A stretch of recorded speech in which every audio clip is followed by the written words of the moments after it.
Muza Daniel akomeje kwerekana ubushobozi budasanzwe mu gutsinda ibitego.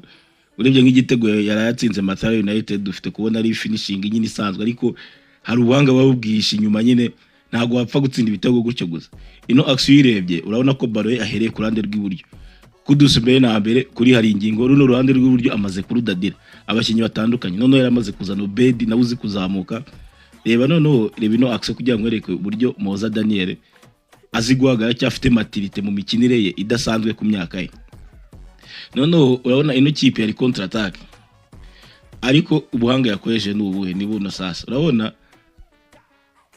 Urabona abakinyi batatu bose bakurikiye ino action ko Abed agiye guhindura umupira, bose bakurikiye umuntu umwe ariwe Asmani. None ikintu abonye ni kimwe, nakomeza kwirukanka gutya ntago aribone espace cyangwa intera yo gutera umupira. Urabona yatangiye gukata bagiye kwitaza hano inyuma, kuko arabizi ko bano bakinyi Asmani ari ubatware. We ikintu yashakaga ni kimwe, yashaka ino cutback, ino V-pass, nuko ngo arashaka pass igarukana muri kano kadika penalty. Ikintu bivuze ni iki, izi muvuma ubundi umuntu wa mbere yayimasterinze cyangwa yizi ni Lionel Messi. Lionel Messi uzasanga atajya kwirukanyira muri boxing ajye kuba physical, ahubwo akipositiona hano. Rero umupira ntago yabashije kuwuhabwa, ariko ya positioning cyakwa guhagarara neza n'ubundi bituma ya baro n'ubundi yagarutsemo isange nk'abe bari rebound imugarukira muri za zone imbere n'ubundi kuri penalty. Bikwereka iki? Bikwereka ko afite understanding ya football itangana n'imyaka ye. Reba nk'ano action yatangiye hari umuwinga waza baba winga ugasanga we aje ayirukanka za hano, ariko rero ukuntu agiye guhindura direction, reba ahise abibona. Reba ukuntu agiye guhindura direction, reba none kugira amaboko wamaye baro, kinashaka ni kimwe, bari tigaruka itayitera rimwe. Ino ni move ya Messi, ni umuntu wabonye mu buzima bwe bwose bwa Messi kuva kiri umwana. Bino bintu yajyaga akunda kubikora no mu bintu bita Jordi Alba. Nimba uzi n'igitego Messi igeze gutsinda kuri Real Madrid kuri Clasico ku munota wa nyuma, nimba ari umuntu ukibuka tubwire, cyari nka guri cyabatera contre attaque, Jordi Alba arawugarura, Messi awakira no guricya muri kano kazone. Bitabikwereka nyine maturité y'uno mukinnyi. Kandi nanone twaba Kudus ku mutoza hari ingingo ruhande rw'iburyo amaze kurudadira. Nono ino kipe ya Rayon Sport tugiye mu zindi aspects z'umukino, ni kipe asa nkaho ari ya kabiri, ariko nabo twabonye kumenyerana. Ni kipe yari imenyeranye pass, uburyo bakinaga off the ball cyangwa badafite umupira, banafite umupira babonaga ko ari ikipe imenyeranye, cyane cyane badafite umupira, uburyo bakoraga icyo bita counter pressing cyangwa pressing tugitangiza umupira.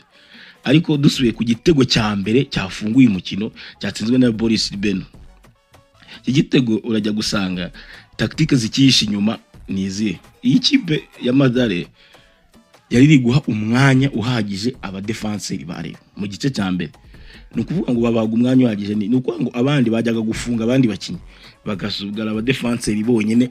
Nimba bonye mu gice cya mbere Matumono yagerageje amapasse menshi, uwo bita Didi yagerageje amapasse menshi, ariko ko jewe uko nabonye match iyo hakina nka Charles Tuplau yari gutanga assist kandi ari umudefenseur, ni kuko ni umupasser wa hatari. Ariko Rayon Sport irabiprofita ko Didier nawe Chuti Didier so umudefenseur ugumwanya kuri baro, kuko twarabonye no kuri finale ya Sekafa umupira yarambuwe aho shaka kameni birangira Muza Daniel ari utsinze igitego. Nano yabonye ko afite igihe cyose ashaka ku mupira, afite time. Ikintu yakoze ni iki, yateruye baro, aterura baro isango bita Mubarak kwehe kuri rwa ruhande rw'iburyo. Kudus hari ingingo n'umutozo ukomeye, icyo bita consistency, bya bintu uzabona kwa mbere kwa kabiri kwa gatatu, uhitubona ko ikipe iratuje, ikipe irubatitse, ni ibintu bakora basubiramo buri gihe.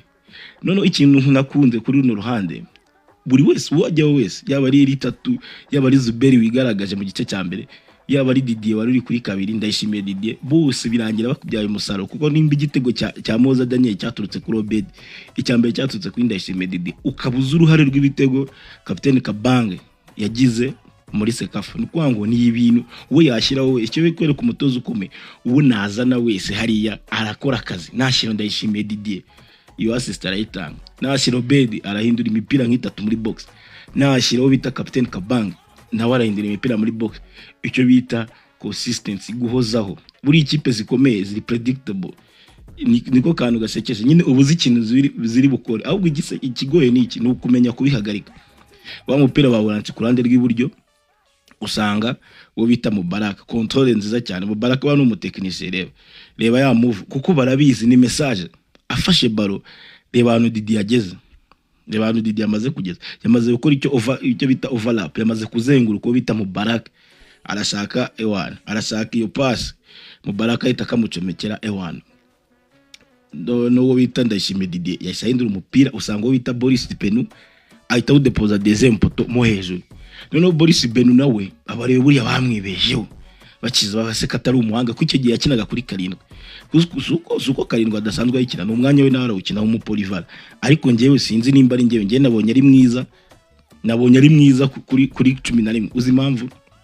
Nubwo akinisha imoso, akenshi ikinisha imoso kina 11 birakugora gutsinda ibitega kenshi kuko akenshi ujya kwifunga mu mirongo. Ariko ikintu byorohereza umukinyi ni ugufata decision yihuse, icyo bita decision making, kuko buri mu kirenge cyawe buri gihe. Nimba ukina ibumoso ukinisha imoso, bariza mu kirenge cyawe kiri dominant buri kanya.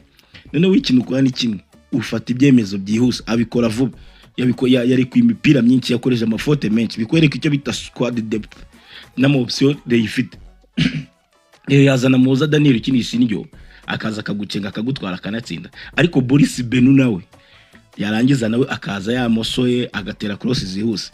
Ikindi cyakaye turi kuvuga kuri consistency ku gitego cya Boris Benu. Rwa ruhande rwa Reyo rw'iburyo, urabona aho rwa ruhande rw'iburyo, urabona runo ruhande iyo ikintu yikoraho, impamvu bakora ibitego byinshi ari ugasanga bitsinzwe n'umuntu waturutse kuri 11. Ni ikintu rero, nubwo biva iburyo kuri karindwi bitsindwa n'umuntu uvuye kuri 11. Izi action bakora ku ruhande zikurura abantu benshi, zikurura attention y'abantu benshi, bose bakareba ku muntu ufite ba.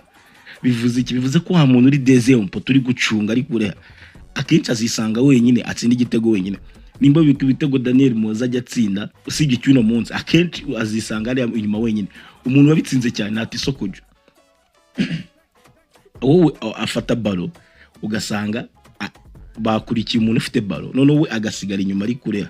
Ubita Boris Benu nawe yarabisobanukiye, yarazi ikintu reyishaka, bahita musanga wenyine ahita yidepoza nka bakudos kuri ya ngingo.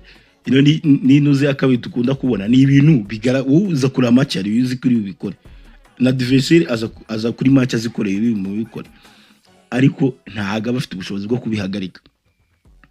Sasa ino ewana Rayon Sport nyine Mathare yagomba kuyikubita, yari ikipe ya kabiri.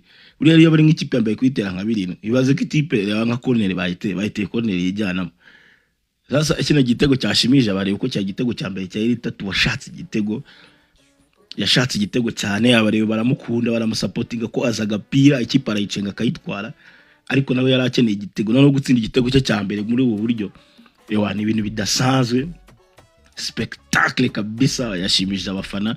Corner yijyanamo ni ibintu uzabona gake mu mupira, buri muntu arebye match kuri stade cyangwa kuri televiziyo, kuri YouTube aho yewe hose ewana yabonye ibintu azabona gake ko nta nubwo ari ubwa mbere yigeze gushaka kugerageza gutsinda iyi corner biranga. Umupira usa nk'ufata ipoto, ariko noneho n'umunsi byamukundiye barijyaho neza, rebye muzamara ipima n'imbaraga nyinshi cyane barijya mu izamu. Ewana Rayon Sport ibikiye winindi ibaye umukino ngira ngo ni wakangayera kwibonamo igitego. Ikintu cyambere nabonye kwireba biragoye, kandi nayo ni yakuramo igitego. Rero icyo kintu kimaze kucyubaka kabangiye we sinakuramo igitego ibyo waba ukina byose, kandi ngiye kukimbonamo biragusaba akazi, biragusaba ishuri. Tekereza ubaka ibintu nyine byinshi cyane bitabikwereka icyo bita squad imaze kumenyerana. Performance y'abakinyi bare ntarubwo yari mbi ewana, muzamu yakinye neza, Matumuna igice cya mbere yakinye neza, nuko mu gice cya kabiri yagerageje gukora utuntu bagashaka kumwambura umupira, ariko nta kubw'amahirwe nta gitego cyavuyemo. Fabrice wari wabaye kapiteni yakinye neza, Ndayishimiye Didi yakinye neza, Gloire physicalité mo hagati Tambure Gloire yakinye match nziza. Aho bita ba no wakinye mo hagati wavuye muri Mukura nawe yakinye neza, uwo bita Benu yakinye neza. Akazi ke Mubaraka agabura, Mubaraka ntago ari umwataka traditionnel wa muntu ushaka baro ku kirenge, ariko nari force 9 mukono nawe yakinye neza. Zuberi yakinye neza, bikwereka ikipe nyine ibaze ko ari ikipe ya kabiri bakaba bagize performance ngiyo. Kintu wavuga kuri ari nyengo tuba kudos kabisa, kude chapeau urarenze kabisa, uri umutoza w'umuhanga. Abari yo mufite ikipe ikomeye kinavuga ni kimwe hasta la vista kabisa wakoze niba ujyaje hano ndakwemera sana sana sana sana sana